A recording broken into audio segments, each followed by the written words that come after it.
This is your life as a woman the church couldn't name. Your hands first, folded in your lap. 11 years inside these walls, and your hands still remember the shape of a door handle. Still reach for things that aren't there anymore. The cell is cold. It is always cold. The stone holds nothing. Not warmth, not sound, not the smell of anything from outside. Just the damp, and the dark, and the bell that tells you when to exist. The bell rings for matins. You are already awake. You have been awake for an hour, lying still in the dark, listening to the breathing in the cell next to yours. You know it the way you know your own heartbeat. 11 years of the same rhythm. 11 years of a woman sleeping 10 feet away from you that you are forbidden, by God, by law, by the entire weight of the Catholic Church, to love. Nobody asked if you wanted this. Nobody asked anything. You rise, fold your hands, walk to the chapel, same as yesterday, same as it will be tomorrow. Now, before we go any further, I need to tell you something that will change how you hear everything that comes after. The most powerful institution in the world looked directly at what you feel and laughed. Not condemned it, not burned it, laughed, called it ridiculous, beneath a serious response. There was a woman inside these very walls, a woman this whole town was calling a living saint, who ended up locked in a cell for 35 years for something the church couldn't even properly name. What did they actually see when they stopped laughing and finally, reluctantly, looked? We are not answering that yet. Everything in this story is building toward it. You did not choose this. Say that again, slowly, so it lands. You did not choose this. You didn't hear a calling. You didn't wake up one morning on fire for God. You were 14, maybe younger. Your father sat across a table from a man with a ledger, and they did arithmetic, and the answer came out to you. This is how 16th century Italy worked. Marrying off a daughter cost a fortune. Dowries had inflated to insane levels. A noble family could afford one wedding, maybe two. The rest needed somewhere to go. A convent dowry, a fraction of the price. So one daughter got the wedding. The other three got a veil and a cell. Not cruelty, just numbers. The math did the parenting. And before you think this was rare, before you think this was one unlucky girl in one unlucky family, in Venice, by 1581, 3/5 of all patrician women were living in convents. 3/5, the daughters of the city's ruling families, 60% of them, behind walls. That is not faith. That is a city that ran out of dowry money and needed somewhere quiet to put its daughters. The door thudded shut behind you. Nobody looked back. Your days now belong to the bells. Before dawn, first prayer, sunrise, second prayer, mid-morning, midday, afternoon, evening, every day, every year, for the rest of your life. The bells tell you when to pray, when to eat, when to work, when to stop talking. And the answer to when should I stop talking is almost always, right now. In 1563, the Council of Trent handed down the rule that would seal the rest of your life. Strict enclosure. You don't leave. Not for a parent's funeral. Not for fresh air. Not for anything.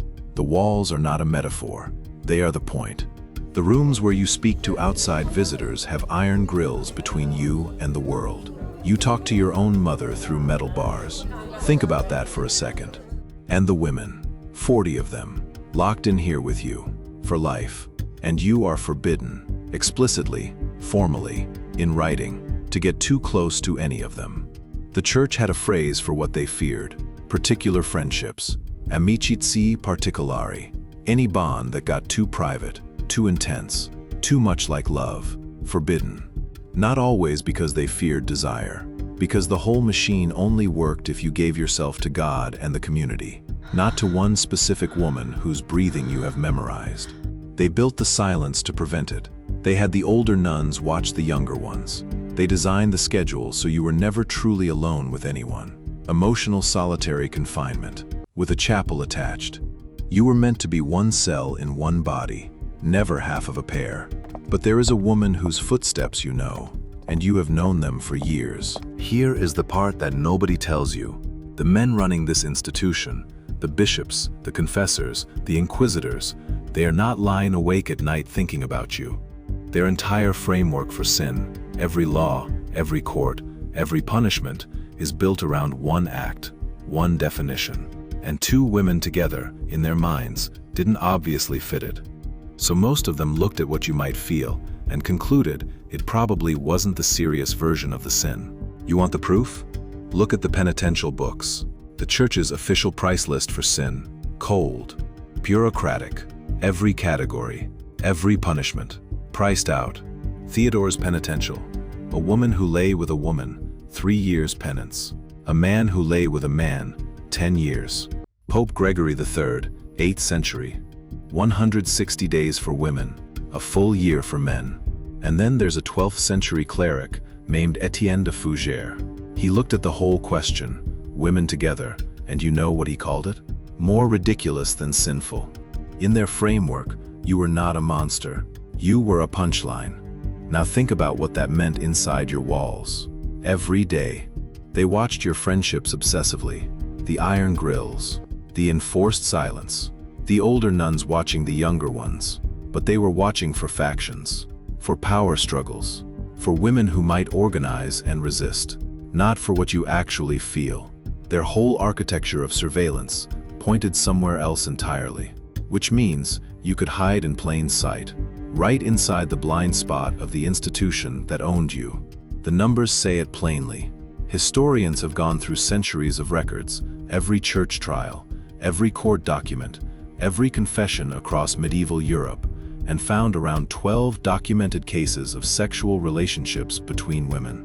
12, against thousands involving men. Not because nothing was happening, because no one was looking, no one was naming it. They didn't have the language to prosecute it even when they walked straight into it. You were ignored. And in that ignoring, there was something that felt almost like safety. Almost. Don't mistake ignored for safe. There was a line, and the moment you crossed it, everything changed. Fast. 1477. Speyer, Germany.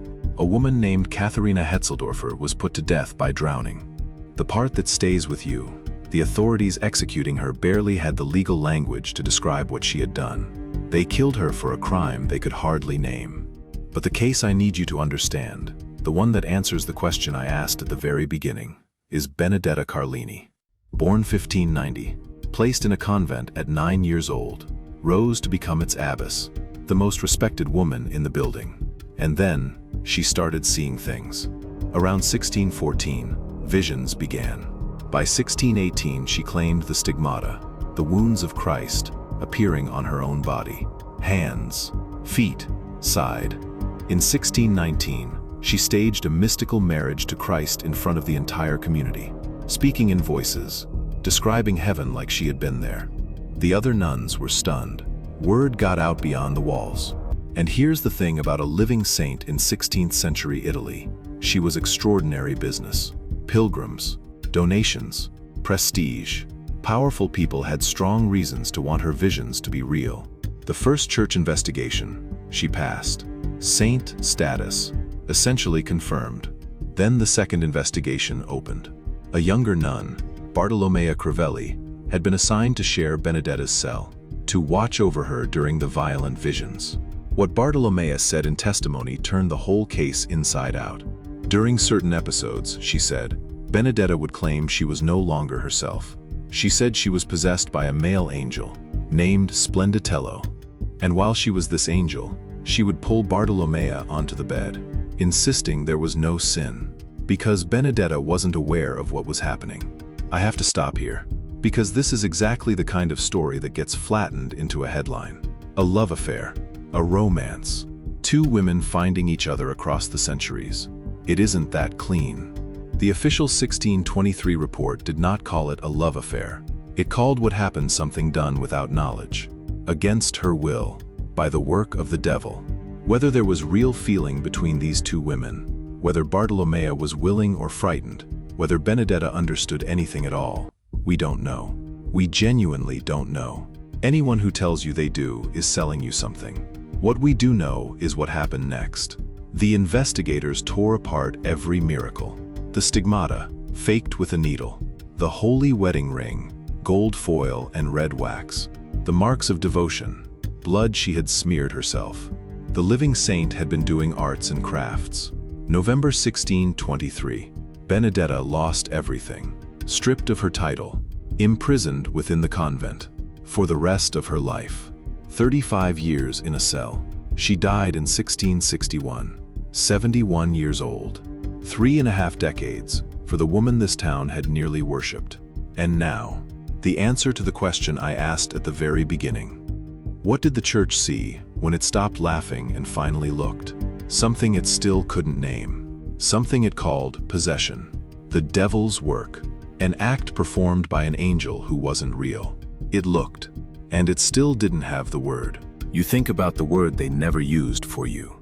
It didn't exist yet. The whole modern idea of being a certain kind of person, a fixed identity, a word that names what you are.